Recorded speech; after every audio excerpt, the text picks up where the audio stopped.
మనకు railway recruitment board భారీ మొత్తంలో అసిస్టెంట్ లోకో పైలట్ ఉద్యోగాలను విడుదల చేయడానికి సిద్ధంగా ఉంది. అయితే ఇది డిసెంబర్లోనే నోటిఫికేషన్ వచ్చే అవకాశం ఉంది.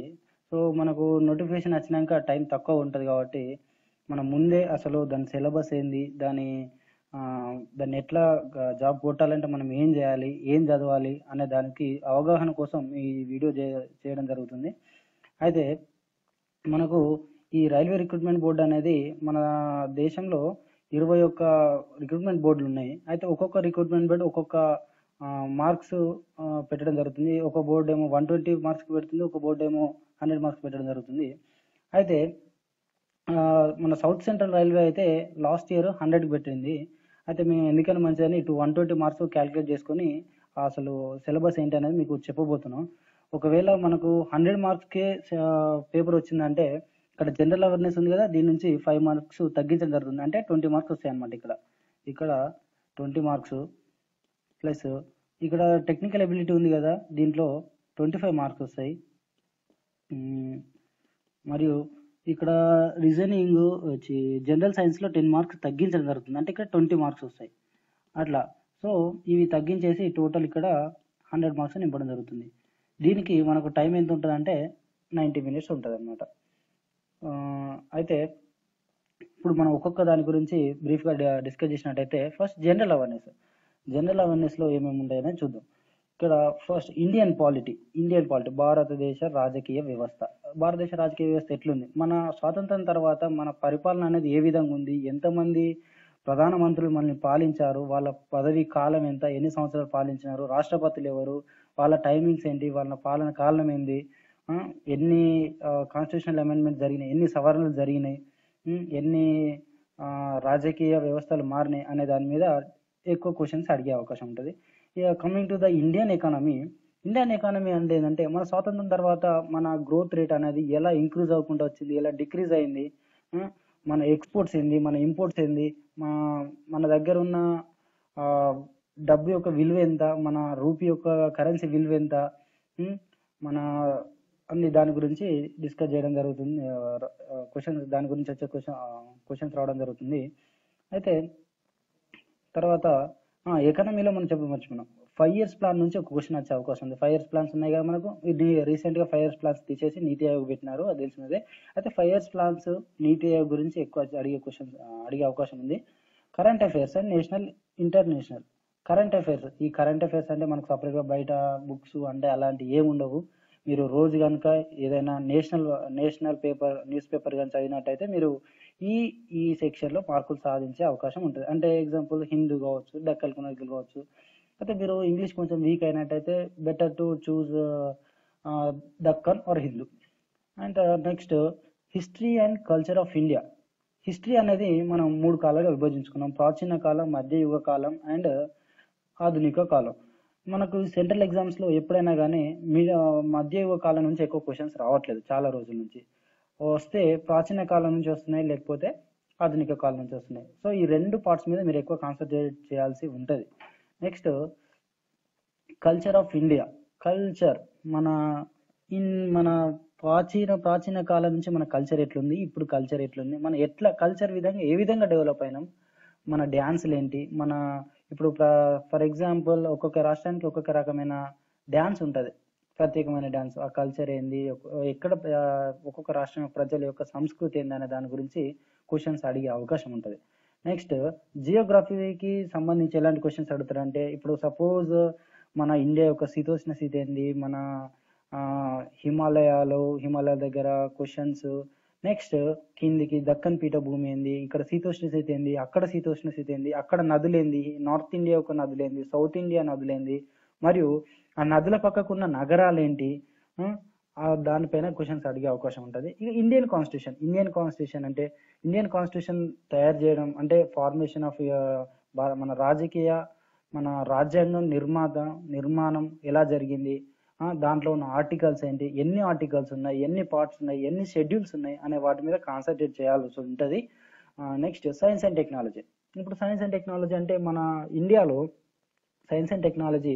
సైన్స్ ఎలా అభివృద్ధి చెందుతుంది, టెక్నాలజీ ఎలా అభివృద్ధి చెందుతుంది, మన శాటిలైట్స్ ఏంటి, మన రీసెంట్గా పంపించిన శాటిలైట్స్ ఏంటి, టెక్నాలజీ సంబంధించి అయితే మనం కొత్తగా ఇన్నోవేట్ చేసిన మిషన్స్ అలాంటి ఏంటి, అలాంటి వాటి గురించి తెలుసుకోవాల్సి ఉంటుంది. మన ఆయుధాలు ఏంటి, మన అణ్వాయుధాలు మన మిషన్స్ ఏంటి అనే గురించి తెలుసుకోవాల్సి ఉంటుంది. ఈ ఫౌండర్స్ అండ్ ఇన్వెంటర్స్ దేన్ని ఎవరు కనుక్కున్నారు, ఇప్పుడు సపోజ్ ఎగ్జాంపుల్ బల్బుని ఎవరు కనుక్కున్నారంటే థామస్ ఆల్వా ఎడిసన్. అలాంటి కొత్తగా వాటి కనుక్కోవడం వల్ల మనకు కొత్త తెలుసుకున్నాం కాబట్టి అలాంటి నేర్చుకుంటే ఒకటి రెండు వచ్చే క్వశ్చన్, ఒకటి రెండు ఆన్సర్ చేసే అవకాశం ఉంటుంది. నెక్స్ట్ హూ ఇస్ హూ అంటే ఇప్పుడు ప్రస్తుతం మన ఫైనాన్స్ మినిస్టర్ ఎవరు, సెంట్రల్ ఫైనాన్స్ మినిస్టర్ ఎవరు, మన సీఎం ఎవరు, సపోజ్ వేరే రాష్ట్రం సీఎం ఎవరు, అలాంటి అడిగే అవకాశం ఉంటుంది.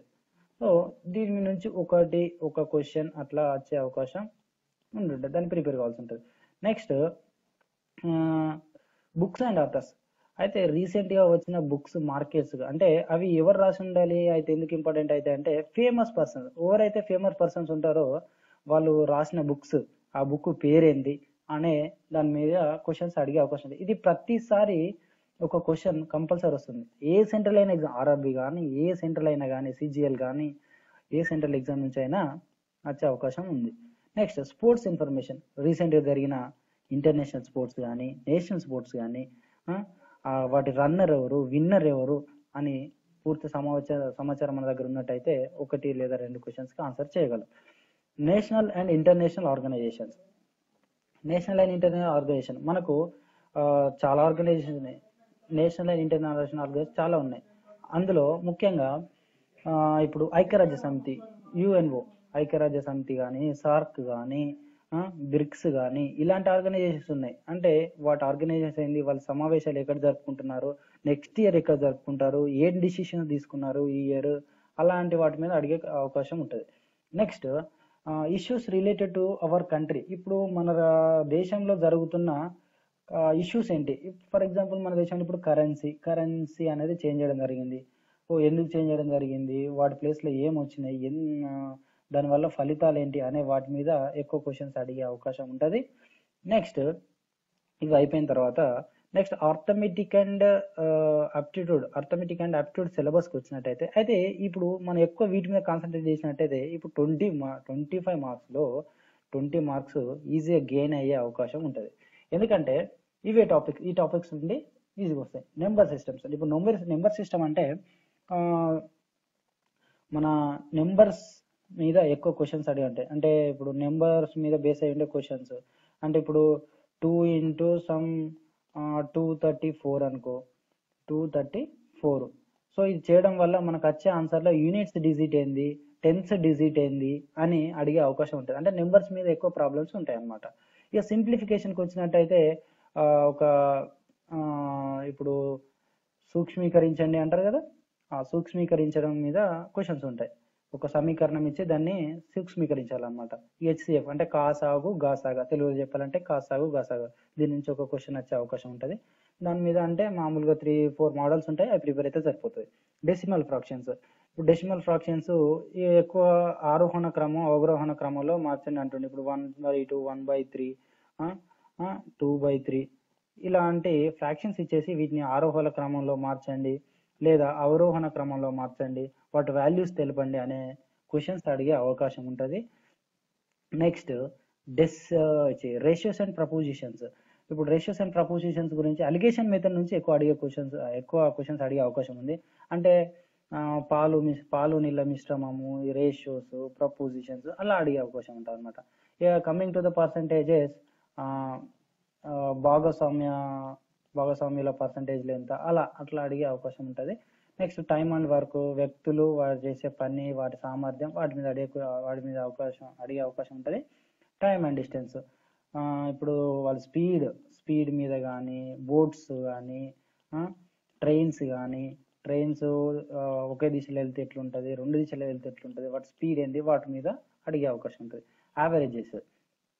యావరేజెస్ అంటే పిల్లలు, టీచర్స్ వాళ్ళని కలిపిన యావరేజ్, తీసేస్తే వచ్చే యావరేజ్, అలాంటి క్వశ్చన్స్ అడిగే అవకాశం ఉంటుంది. Simple and compound interest. వీటి కాంబినేషన్ క్వశ్చన్స్ ఉంటాయి. ఇప్పుడు సింపుల్ ఇంట్రెస్ట్, కాంపౌండ్ ఇంట్రెస్ట్ మధ్య భేదం ఇంత అయితే ప్రిన్సిపల్ అమౌంట్ ఎంత అని అడిగే అవకాశాలు ఉంటాయి. ఇంకా ఆల్జీబ్రా అంటే ఇది పెద్ద అవసరం లేదు. డాటా ఇంటర్ప్రిటర్ ఇది కూడా పెద్ద అవసరం లేదు. Next and reasoning.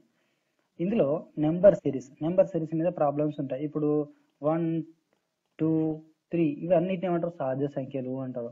అట్లానే అయితే కొన్ని మధ్యలో మిస్ అయిన నెంబర్ ఏంటి, అలా నెంబర్ సిరీస్ల మీద సరి సంఖ్యల సిరీస్ ఇచ్చి మధ్యలో మిస్ అయింది ఏంటి, అలా మిస్ అయిన నెంబర్ కానీ నెంబర్ సిరీస్ మీద ఎక్కువ అడిగే అవకాశం ఉంటుంది. Next alphabet series, A B C English alphabets ఉన్నాయి కదా, వాటి మీద అడిగే అవకాశం ఉంటుంది. డైరెక్షన్ టెస్ట్, ఇప్పుడు ఒక మనిషి ఉత్తరం దిక్కు తిరిగాడు, తర్వాత ముందుకు నడిచి దక్షిణం, మళ్ళీ లెఫ్ట్ రైట్ తిరిగి ఇప్పుడు ఏ దిశలో ఉన్నాడు, అలాంటి క్వశ్చన్స్ అడిగే అవకాశం ఉంటుంది.